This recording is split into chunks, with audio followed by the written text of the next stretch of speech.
মহাদেবের প্রত্যেক ভক্তের ইচ্ছে থাকে জীবনে একবার অন্তত চারধাম যাত্রা করার। আমারও একই, কিন্তু সময়ের জন্য সেটি পুরোপুরি হয়ে না ওঠায় ভাবলাম এবার 2 ধাম যাত্রা করব।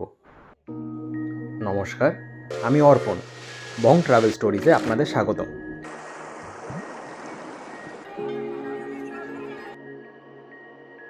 এই ভিডিওতে আমি আপনাদের দেখাবো 2 ধাম যাত্রা অর্থাৎ কেদারনাথ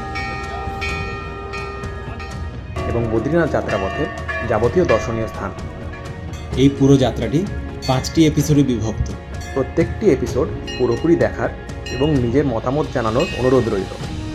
তাহলে শুরু করা যাক এই সুন্দর যাত্রা।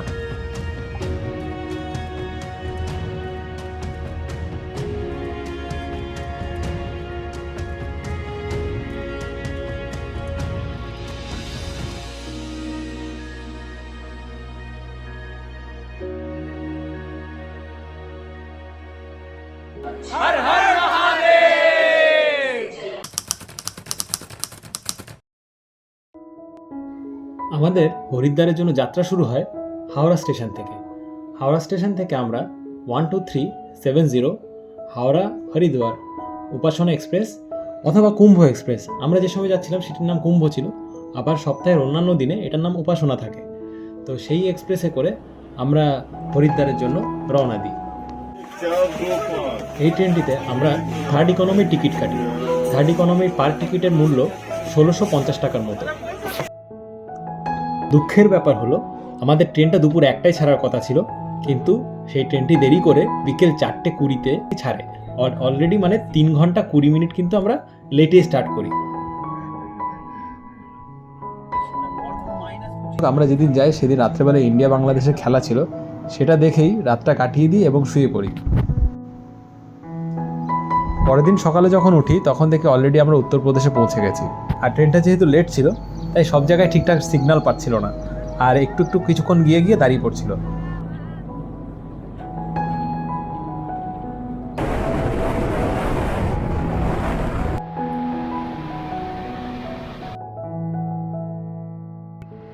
এভাবেই চলতে চলতে বেলা 11টার সময় আমরা লখনৌ পৌঁছাই। এখন আছি লখনৌ স্টেশনে। বেলা 11:30 বাজে। লখনৌ স্টেশনে আমরা দাঁড়িয়ে আছি। ট্রেন লেট আছে প্রায় 5 ঘন্টা। লম্বা ট্রেন জার্নি সত্যি ভালো লাগে যদি সাথে কোম্পানি ভালো থাকে। তো এদের সাথে আমাদের ট্রেনেই পরিচয় হয়েছিল। এরা 4 ধাম যাচ্ছে সব বন্ধুরা মিলে।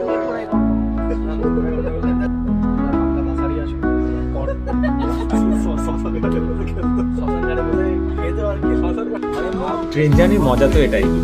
আমরা কিছুক্ষণ আগে অপরিচিত ছিলাম, কিন্তু তারপরে নিজেরা এমন বন্ধুর মতো হয়ে গেলাম যে এই জায়গাতে একটা পরিবারের মতো পরিবেশ তৈরি হলো।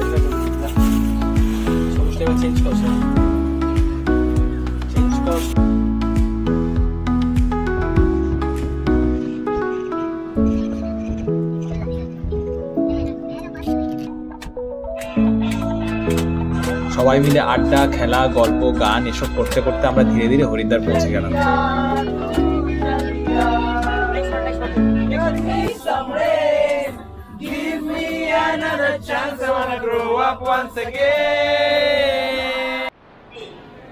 প্রায় 5.5 ঘন্টা লেটের পর আমরা হরিদ্বার এসে পৌঁছালাম। তো এখান থেকে আমাদের 2 ধাম কেদার, বদ্রী, তুঙ্গনাথের যাত্রা শুরু। তো যারা ট্রেনে ছিল ওদের সাথে পরিচয় করিয়ে দিই। আমাদের হরিদ্বারের জার্নিতে এ হচ্ছে সৈকত, বং এক্সপ্লোরার। এরা সবাই ছিল। পুরো ট্রেন 5 ঘন্টা লেট। এরা না থাকলে সত্যিকারের সময় কাটতো না। প্রতীক, বং এক্সপ্লোরার। এ হচ্ছে অর্পণ, সেম নাম আমার মতো, আর আমার ব্যাগটা খালি পড়ে যাচ্ছে। এ হচ্ছে অর্ঘ, এ হচ্ছে অর্ক, আর এ হচ্ছে পিনাকি।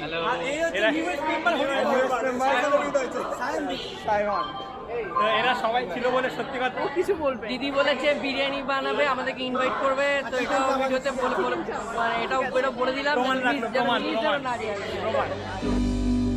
এবার ট্রেনের সঙ্গীদের বিদায় জানিয়ে আমরা নিজেদের যাত্রাপথে এগিয়ে চললাম। এই হলো হরিদ্বার স্টেশন। খুবই কনজেস্টেড। সবেমাত্র ট্রেন থেমেছে, মানে এতটা কনজেস্টেড মানে বলার মতো না।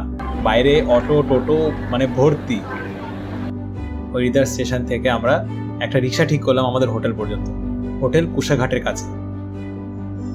হরিদ্বার স্টেশন চত্বর প্রচণ্ড জ্যাম। এই রিক্সা করে যেতেই আমাদের ভালো সময় লেগে গেল। রাস্তায় যেতে যেতে দেখলাম সুন্দর সুন্দর মার্কেট আছে কিন্তু এখানে। যারা হরিদ্বারে থাকবেন এখানে কিন্তু শপিংও করতে পারেন চাইলে। আমাদের সময় নেই, আমরা এখন হোটেলে গিয়ে কী করে রেস্ট নেবো সেটাই ভাবছি। আমাদের স্টে হবে এই পত্নীমাল গেস্ট হাউসে। বেশ সাজানো গোছানো সুন্দর গেস্ট হাউস, আর পরিবেশটা একদম সেই অ্যান্টিক টাইপের। এই গেস্ট হাউসে আমাদের এক রাতের জন্য খাওয়া দাওয়া সহ খরচ হয়েছে দুজনের টোটাল 2200 টাকা। এই গেস্ট হাউসের সাথে আরও একটা কিন্তু সারপ্রাইজ আছে।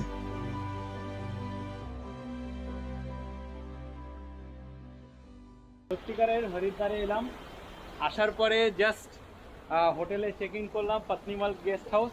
এটা কুশাঘাটের একদম পাশে। এই আমাদের গেস্ট হাউসের দেয়াল।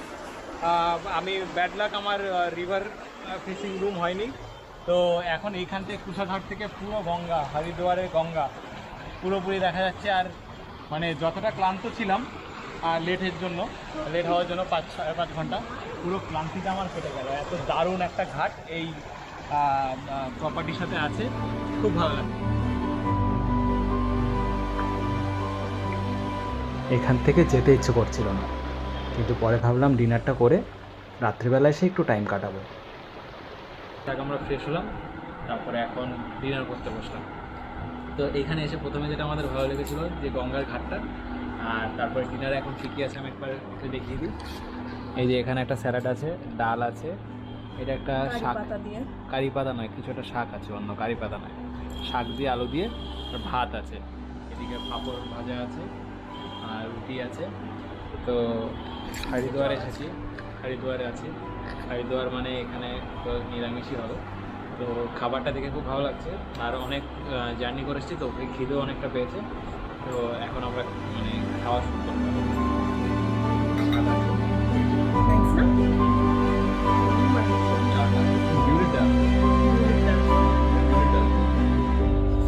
তো ডিনার কমপ্লিট আমাদের। তো এইখানে কিছুক্ষণ বসে একটু রিল্যাক্স করেছিলাম। আসলে ভেবেছিলাম যে আমাদের যে ঘাটটা আছে হোটেলের সাথে কুশাঘাট যেটা আছে, তো এই ঘাটে একটু যাবো ভাবছিলাম, একটু টাইম কাটাবো, কিন্তু দুঃখের বিষয় 10টার পরে ঘাটটা বন্ধ হয়ে যায়। তো ওই কারণে এখন রেস্টই নেবো। এখানে কিছুক্ষণ বসে একটু দুজন গল্প করছিলাম, তারপরে একটু শুয়ে পড়বো। কালকে সকাল সকাল উঠতে হবে, সকাল সকাল গঙ্গা আরতি দেখতে হবে, আর তারপরে গুপ্তকাশীর প্রতি রওনা হতে হবে। এই ঘাটটা বন্ধ হয়ে গিয়েছিল, তো ওনাদের আমরা একটু রিকোয়েস্ট করলাম যে আমাদের একটু ইচ্ছে ছিল এই সব হয়ে যাওয়ার পরে খেয়ে দিয়ে আমরা একটু গঙ্গার পাড়ে গিয়ে বসবো। তো ওনারা আমাদের এটার ইম্পর্টেন্স দিলেন। তো এখন আমি দাঁড়িয়ে আছি হরিদ্বারের গঙ্গার পাশে।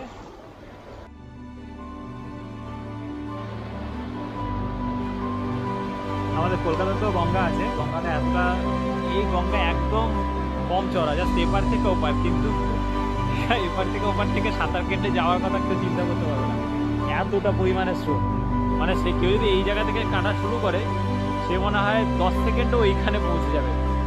নদীর পাড়ে বেশ কিছুক্ষণ সময় কাটিয়ে আমরা তাড়াতাড়ি রেস্ট নিতে যাচ্ছি, কারণ পরের দিন সকালে 5:30টার সময় গঙ্গা আরতি আছে, সেটা আমাদের দেখার ইচ্ছে রয়েছে। তো গুড নাইট, দেখা হচ্ছে কাল সকালে। গুড মর্নিং হরিদ্বার থেকে। আজকে ডে 2। কালকে রাতে আমরা হরিদ্বারে নেমেছিলাম। আজকে 24 তারিখ, 24শে জুন 2024। আমরা ভোর 5টার সময় বেরিয়ে পড়েছি গঙ্গা আরতি দেখার জন্য হোটেল থেকে। আমাদের হোটেল থেকে যে হরকিপুরের যে গঙ্গা আরতি যেটা হয় সেটা 5 মিনিট, হোটেল থেকে আমাদের বললেন যে 5 মিনিট ওয়াকিং ডিস্টেন্স। তো আমরা সকালে হাঁটতে বেরিয়েছি। তো এখন এখানে যেহেতু এটা ইন্ডিয়ার পশ্চিম সাইডে অবস্থিত, তাই সকাল 5টা মানে এখানকার হিসেবে মানে অনেকটাই অন্ধকার এখনও। তো আমরা যাব এখন গঙ্গা আরতি দেখবো। আপনারা সাথে থাকুন। এখনও দোকান টোকান কিছু খোলেনি, তো গঙ্গা আরতির ওখানে যাই, গিয়ে দেখি কেমন লাগে।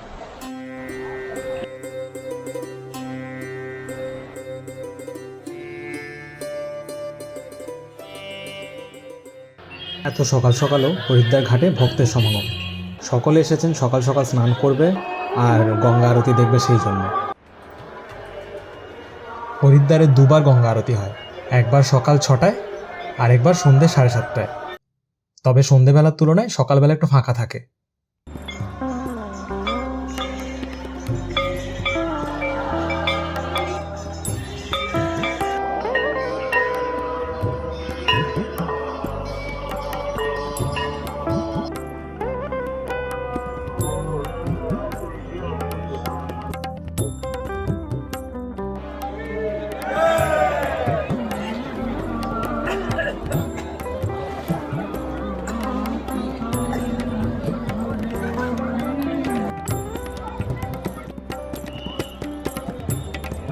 এখন আছি ব্রহ্মকুণ্ড হরকিপৌরি ঘাটে। তো এখানে একটু আগে গঙ্গা আরতি হয়েছিল, খুব সুন্দর। আর এইখানে এখন সবাই পুণ্যার্থীরা এসে সকলে স্নান করছে। কেউ তার নিজের মনের ইচ্ছে পূর্ণ করার জন্য গঙ্গা মায়ের পুজো দিচ্ছে। জলে আপনার একটা মনস্কামনা করে জলে প্রদীপ ভাসাচ্ছে। তো এইখানের একটা টোটাল যে অ্যাম্বিয়েন্সটা আছে, একটা ভক্তির মধ্যে দিয়ে নিজের মনটাকে সকাল সকাল ভালো করার একটা খুব সুন্দর জায়গা বলে নিজের মনে হচ্ছে। আমরা খুবই ভাগ্যবান। দোধাম যাওয়ার আগে সকালবেলার গঙ্গা আরতিও দেখতে পেলাম, আবার ফেরার সময়ও গঙ্গার সন্ধ্যা আরতিও দেখেছি। তার কিছু ভিডিও আপনাদের দেখাই।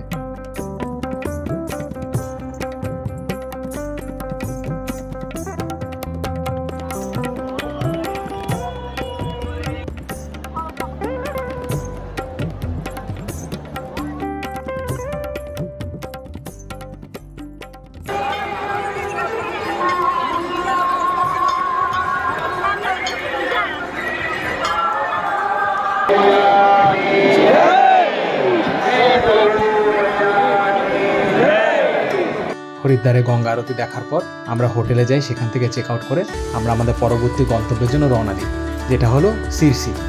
এই শিরসি থেকেই আমরা প্রথমে গৌরীকুণ্ড যাব। গৌরীকুণ্ড থেকে কেদারনাথের ট্রেকিংটা শুরু হবে। আর সেই ভিডিও থাকছে পরের এপিসোডে, যেটা হলো হরিদ্বার থেকে আমাদের কেদারনাথ যাওয়ার গল্প। আশা করি এই ভিডিওটা ভালো লেগেছে। ভিডিওটি ভালো লাগলে অবশ্যই লাইক, কমেন্ট এবং সাবস্ক্রাইব করবেন, যাতে পরবর্তী এপিসোডেও আপনারা আমার সঙ্গে থাকতে পারেন। বং ট্রাভেল স্টোরিজের পক্ষ থেকে অর্পণ বিদায় নিচ্ছি। দেখা হচ্ছে পরের এপিসোডে।